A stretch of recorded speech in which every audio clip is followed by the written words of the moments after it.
Bismillahirrahmanirrahim. Tabarakalladzi nazzalal furqana ala 'abdihi liyakuna lil 'alamin nadhira. Allahumma shalli wa sallim ala sayyidina Muhammadin wa ala alihi wa sahbihi ajmain. Nama ba'du. Yang sangat saya hormati Habib Hasan Toha Putra Al-Munawwar, Bapak Rektor, Bapak Direktur RSI, semua pengurus yayasan yang saya hormati, juga teman-teman baik yang putra maupun putri yang kami hormati. Niki ngaji bareng ya, terus ini bukan acara diskusi tapi acara nopo? Ngaji. Saya mau ngaji tentang ayat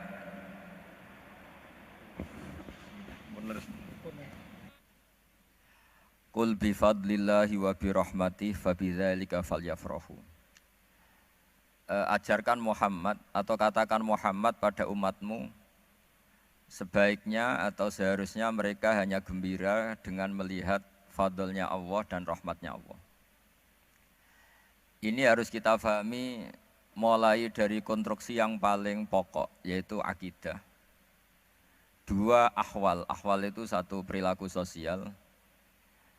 Tiga mutammimat, sesuatu yang tidak pokok tapi kita butuhkan dalam mengawal hidup ini. Saya beri contoh, orang itu sampai maksiat itu karena cari kesenangan. Misalnya baru penat itu, ingin seneng, ada orang yang macam-macam lah, ingin melihat maksiat, apa itu pornografi, apa nyabu, apa macam-macam.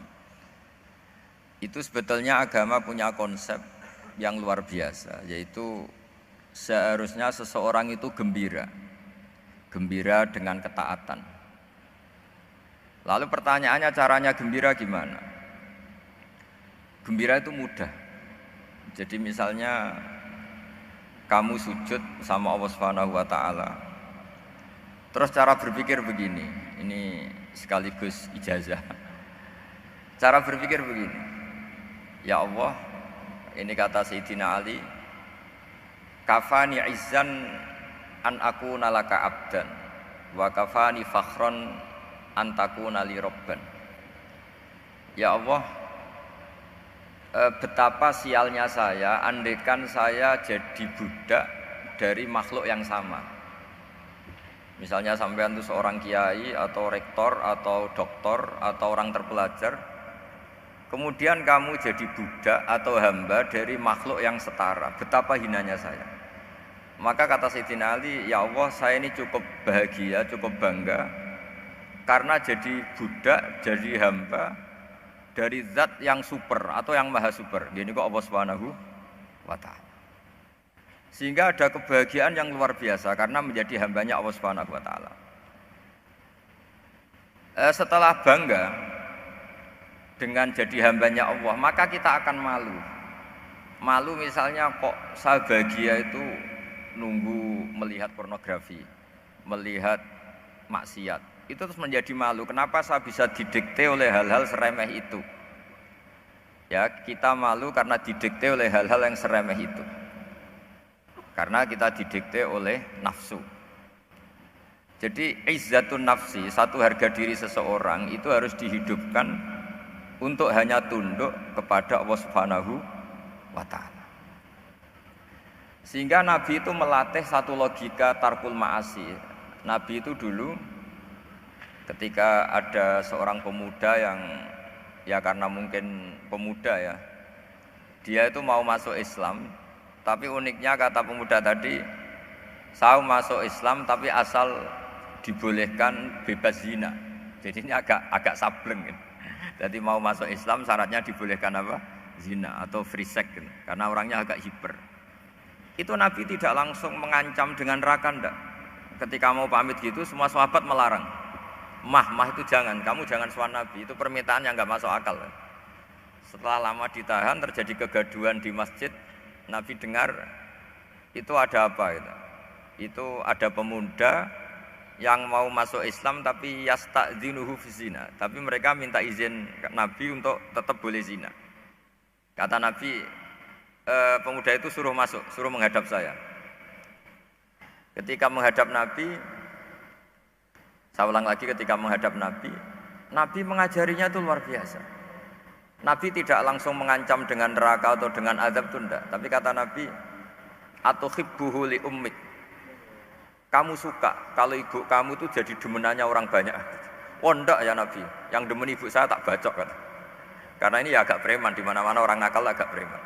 Terus atuhibbuhu li bintik. Kamu suka kalau putri kamu ya digitukan orang-orang. Oh ya enggak Nabi, yang gitukan putri saya tak bacok. Atuhibbuhu li kholatik. Kamu suka kalau bule kamu digitukan. Atuhibbuhu li ammatik. Kamu suka kalau saudara bapak kamu digitukan. Nabi itu mengeset ya. Cara sekarang itu cuci otak mungkin. Nabi itu meluruskan otaknya anak muda itu. Betapa buruknya zina. Cara bahasa Arab ditakbih. Betapa buruknya zina. Kamu suka kalau korbannya ibu kamu, putri kamu, bude kamu, bule kamu. Sehingga orang itu matur ya hasbuka ya Rasulullah, ini sudah cukup. Saya tidak pernah melihat sesuatu seburuk zina. Jadi fa'alqallahu fi qalbihi bughdaz zina. Kemudian Allah meletakkan di hatinya, menanamkan benci zina. Sehingga akhirnya pemuda tadi menjadi iffah, menjadi menghindari zina. Artinya begini ya, ini mungkin yang lolos dari para kita sebagai dai, kita tidak belajar banyak tarbiyahnya Rasulullah Shallallahu Alaihi Wasallam. Jadi kalau kita benci maksiat itu jangan hanya ditahdzir, ditakutkan neraka itu enggak, jangan hanya itu, tapi di logika. Ini Pak, kurang dekat. Oh, iya. Sama kurang dekat.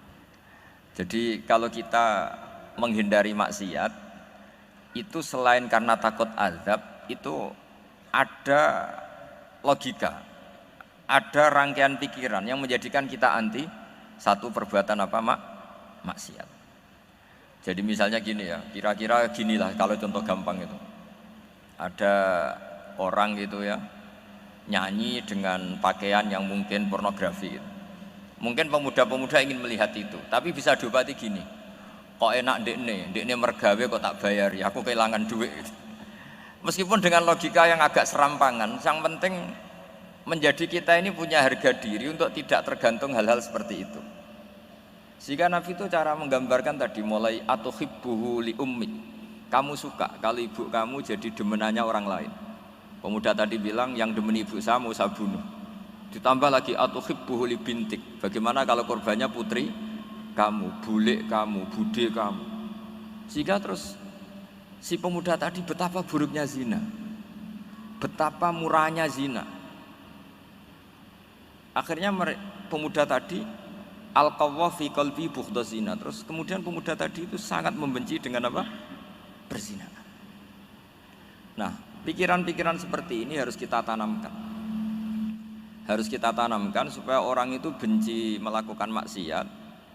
Karena satu memang takut sukhtuwah, takut dibendu Allah atau dibenci Allah. Dua, memang logika kita mengarahkan tidak maksiat. Nah ini yang terkait Unisula yang nangani kedokteran, nangani medis. Sesuatu yang dilarang Allah itu pasti madharat. Maka untuk melarang seseorang bergantung sama narkoba misalnya atau hal-hal yang bahaya pada fisik, itu satu tentu bagi ahlullah, tentu karena takut Allah. Tapi banyak masyarakat yang memang benar-benar bisa meninggalkan narkoba karena efek buruknya narkoba, efek buruknya ganja. Itu kita tanamkan sedemikian rupa bahwa itu mengakibatkan sakau, mengakibatkan tidak sadarkan diri, mengakibatkan kebangkrutan ekonomi macam-macam. Sehingga mereka benar-benar benci sama yang namanya narkoba.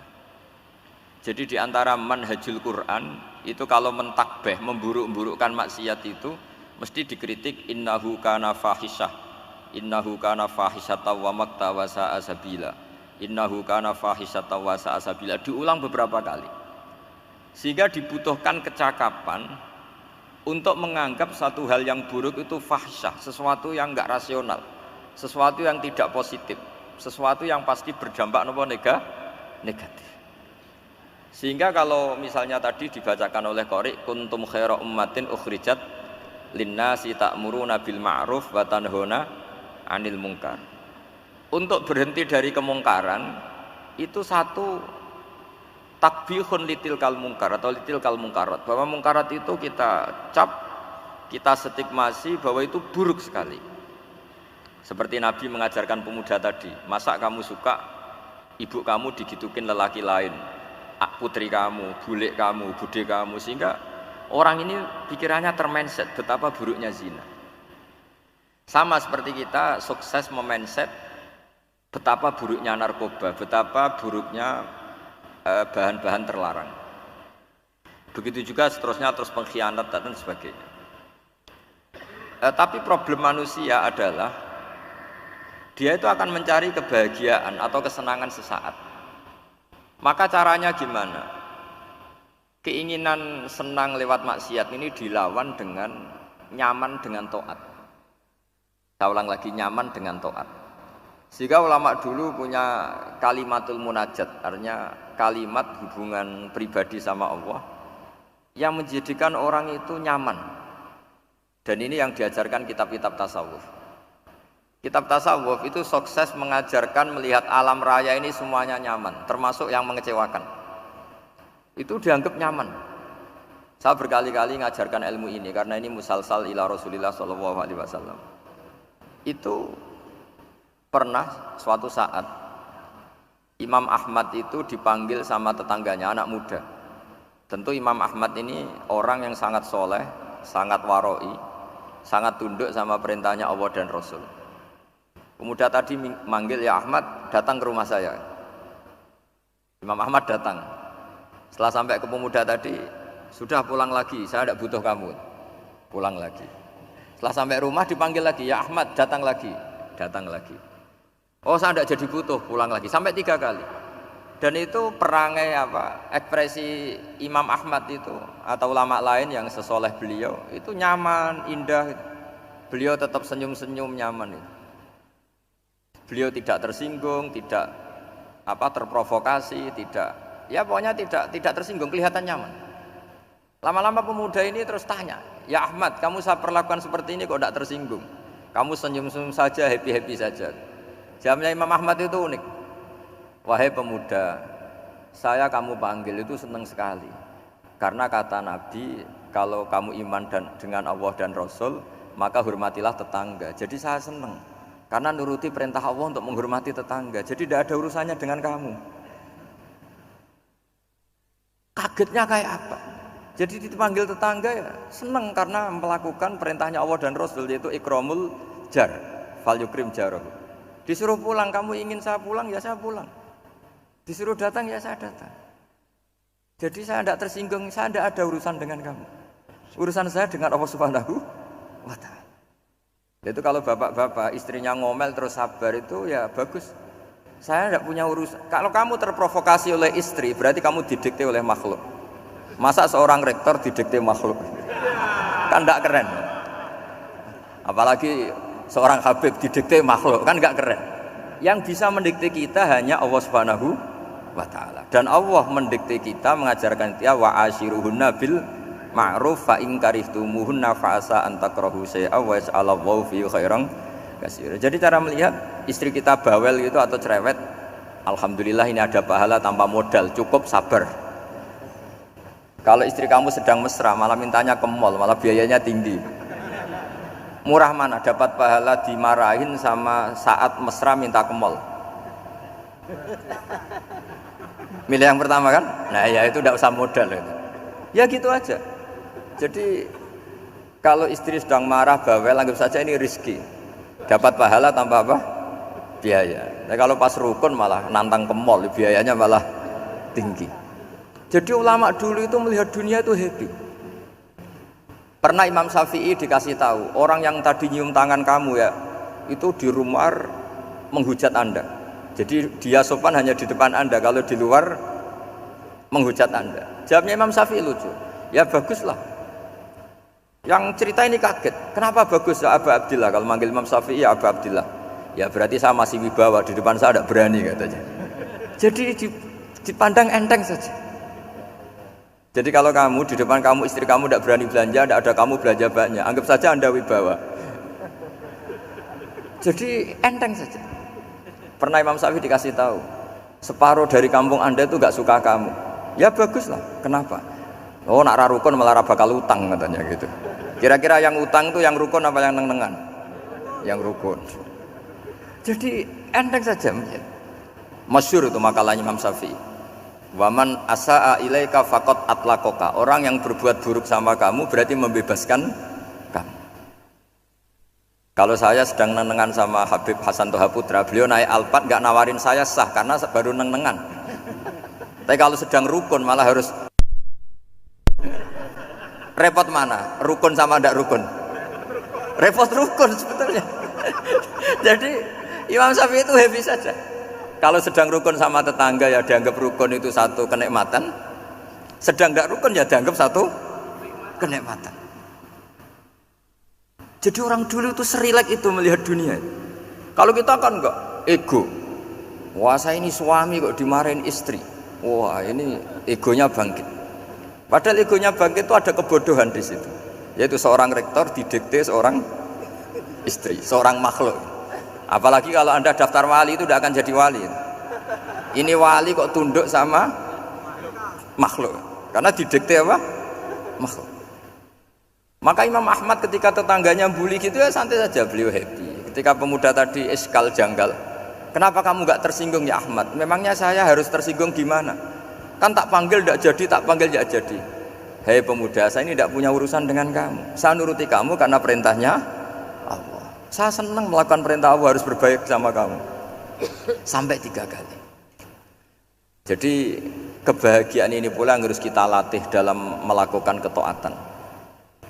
Tapi kalau kita sudah tidak bahagia dengan taat, itu bahaya sekali.